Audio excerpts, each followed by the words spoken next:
All right, let's talk about a booming tourism season projected for this summer in British Columbia. Now, this is a really interesting thing. We've got all this turmoil. We've got a stock market roller coaster ride. We've got projections about possible recessions and a bad economy. But if you take a look at the tourism numbers and predictions for British Columbia, the tourism sector here is getting set for a big summer season here in BC. Now, why is it happening? Well, there's a number of things going on. First of all, you've got Canadians deciding to heck with the United States. I'm not going to do my vacay there with this Donald Trump stuff going on, the tariffs, the 51st state nonsense.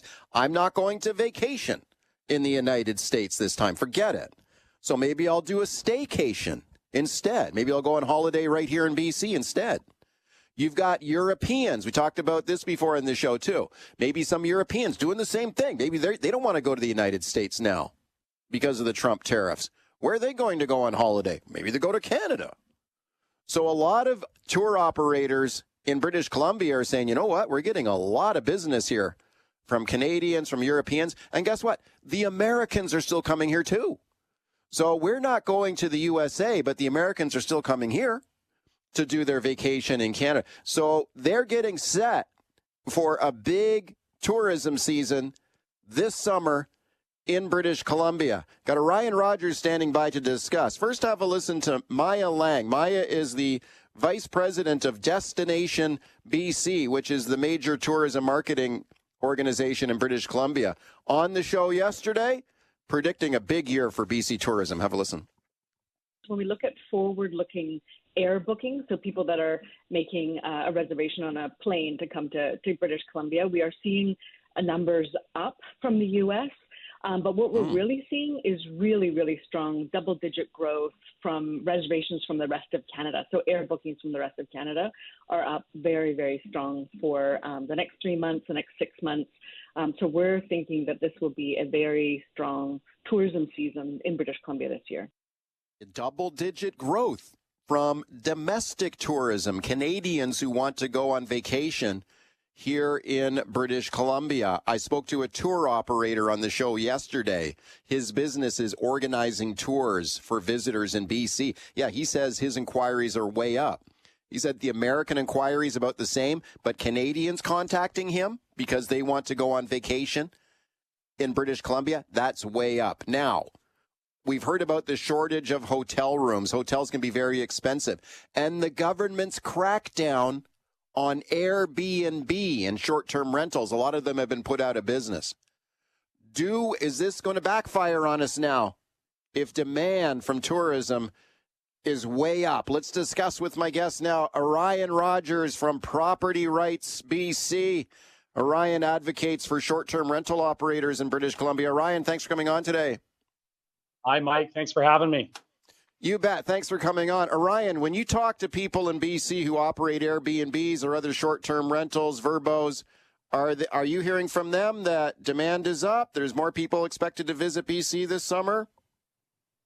Well, I think the most important thing to recognize is there just isn't a lot of short-term rentals this year. I mean, the short-term rental crackdown came in and it's rolled out over the last 12 to 18 months, and there just aren't as many short-term rentals available. So the ones I'm hearing, yes, they're getting booked up fast, but unfortunately, the ones that got shut down, the ones that I've advocated for, the licensed and legally operating ones, they don't have the opportunity this year.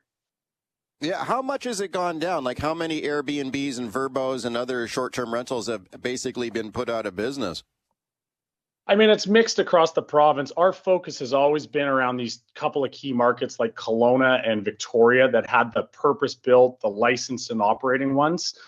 Those are the ones that I've always advocated for. So, a city like Victoria lost 600 short-term rentals that could have accommodated this huge influx, especially of U.S. travelers that will be landing in Victoria through the Clipper and the Coho Ferry. Right. And what about hotel rooms? Is there a shortage of hotel rooms? Are hotel rates going up? It seems that there's always somewhat a bit of hotel availability. The thing is hotel affordability.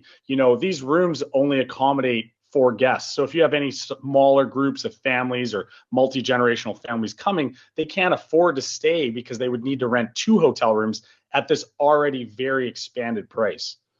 Yeah, and the other thing I hear from visitors, Orion, tell me if you hear this as well, that some people, if they're visiting to British Columbia, they have no problem staying in a hotel. That's fine. But a lot of people actually have gotten used to the Airbnb option. And let's say you're traveling with a family, you want to rent an entire home for a group that's traveling together, like to someplace in the Okanagan or something, for example. They actually don't want a hotel. They want an Airbnb. Do you hear that too? I do. And, it's similar to COVID, coming out of COVID and these little micro booms of stay local where people wanted to connect and be together under one roof. And a short-term rental allows that.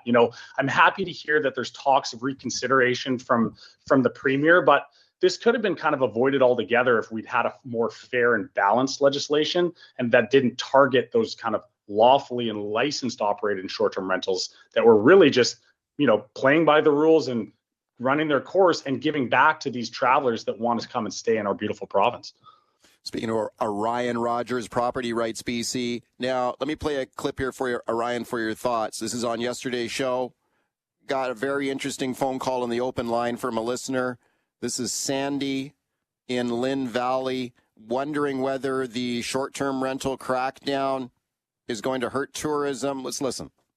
The short-term rental ban, especially on the island and the Okanagan. And I always wonder how much tourist dollars are going to be left on the table because there's not enough places to house these tourists. Last summer, the Okanagan was hit by not having enough accommodation for tourists. Yeah, and I've talked to mayors and city councilors in some of these Okanagan communities in particular, Orion, that say, we're worried about this, that we rely on tourism for a big chunk of our economy. And a lot of people are telling us when they visit the Okanagan, they want to rent a whole house. They want to rent an Airbnb.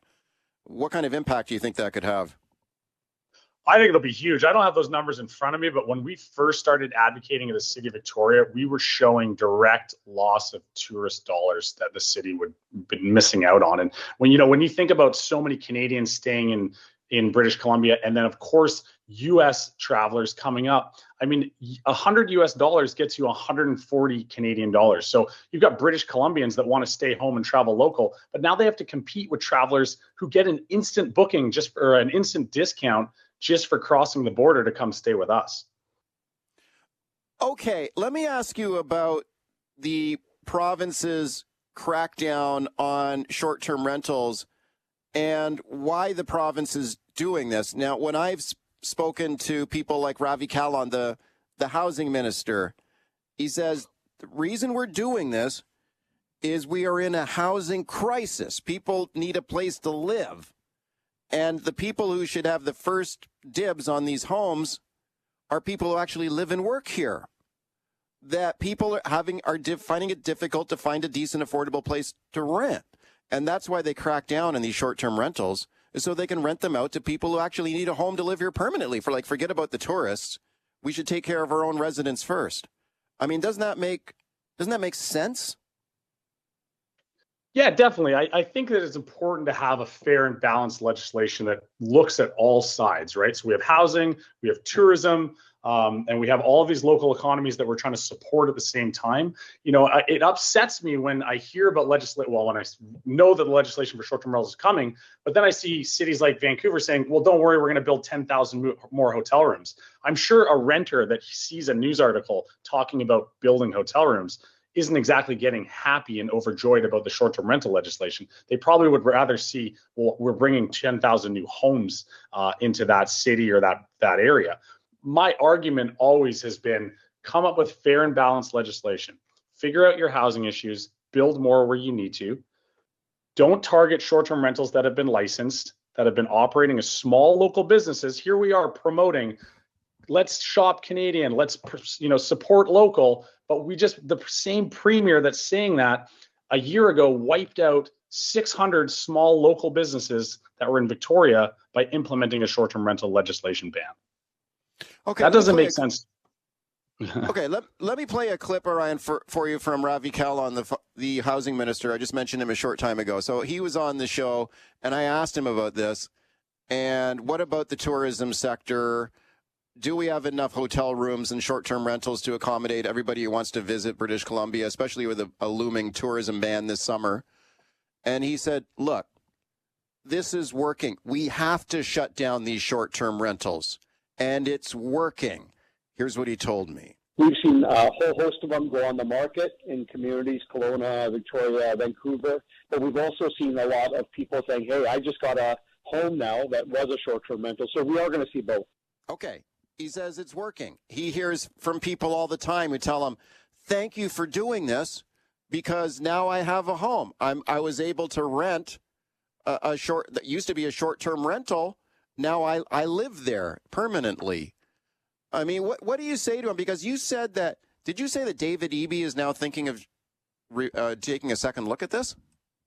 Yeah, David Eby was with Rob Shaw, I believe, last week or a couple of days ago saying, you know, with tourism ban coming up and the pressure that he's seeing, he's considering some, restriction walkbacks on short-term rentals. I believe it was Rob Shaw had it on, I'm trying to pull it up here, but it looks like I saw Vancouver Sun or wherever he reports out of. So, now we've got talks about, okay, there's a summer squeeze and I might need to make some amendments or changes. Now, they're not going to probably happen between now and this summer, but as it was always going to be a lagging metric, they're seeing pressure now from the tourism side saying, oh my God, we're going to have the biggest tourism summer ever. And now we don't have enough accommodation to support that part of, this economy. And that's why I said it just needed to be fair and balanced to look at both sides. Well, what kind of changes would you like to see? I mean, you've been particularly advocating, especially for people who were told, look, you're allowed to do this. You're not breaking any rules. Go ahead, set up a short-term rental.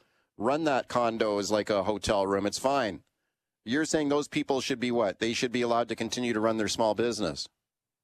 Those are the exact ones we've been fighting for. When we brought the challenge to the court system, it was about those exact folks that had been grandfathered in through a licensing regime, through a city like Kelowna, Victoria, that had a really strong bylaw and licensing system already in place.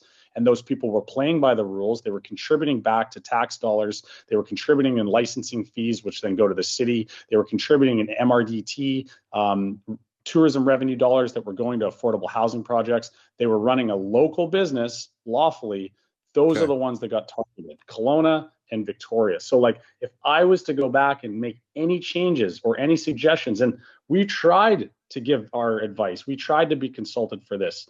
They didn't want to listen to us. They bought reports from the BC Hotel Association or commissioned reports through them. They didn't think about it. What about a British Columbia Short-Term Rental Association? Who should we consult? If I was to go back and have them make any changes, it would be to relook at these key markets like Victoria and Kelowna, where tourism is massive, and make changes to those lawfully operating short-term rentals and bring them back to the market. That would be the lowest hanging fruit for them to give tourism the accommodation that it needs and the travelers, the accommodations that they need as they come in, and not also hurt the local businesses that they wiped out.